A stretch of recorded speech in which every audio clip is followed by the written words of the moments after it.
Presidenti i Shqipërisë Bajram Bekaj ka pritur sot në Durrës liderët e vendeve të Ballkanit Perëndimor të cilët morën pjesë në samitin e Brdo-Brionit, një nismë që synon nxitjen e integrimit të Ballkanit Perëndimor në Bashkimin Evropian.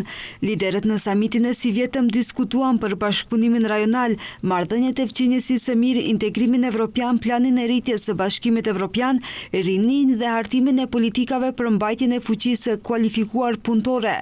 Presidentja e Slovenisë Nataša Pirc në konferencën përmbyllëse për media, duke folur për procesin e integrimit në Bashkimin Evropian të vendeve të Ballkanit Perëndimor, tha se ky proces nuk ka vdekur dhe se Slovenia do të angazhohet për përshpejtimin e këtij procesi.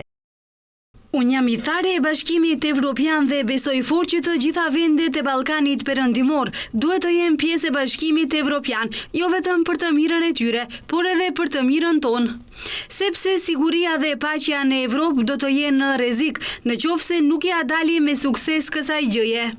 Marta Kos po punon fort rreth kësaj gjëje dhe besoj shumë se të gjitha 27 vendet anëtare do të njohin nevojën për të përshpejtuar procesin. Kësaj Slovenia duhet të vazhdojë të jetë promovuese dhe do të vazhdojë të rrekje të gjejë zgjidhje për të përshpejtuar procesin. Ndërkaq presidenti i Shqipërisë Bajram Bekaj tha se bashkëpunimi rajonal mbetet instrumenti kryesor për integrimin e rajonit në Bashkimin Evropian.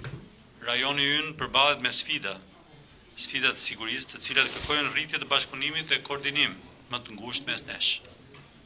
Plani i rritjes i Bashkimit Evropian për vendet e rajonit tonë përbën një mundësi të çmuar për zhvillimin ekonomik, pasi krijon akses në instrumenta financiare të Bashkimit Evropian, lehtësira tregtare dhe programe të përbashkëta për zhvillim.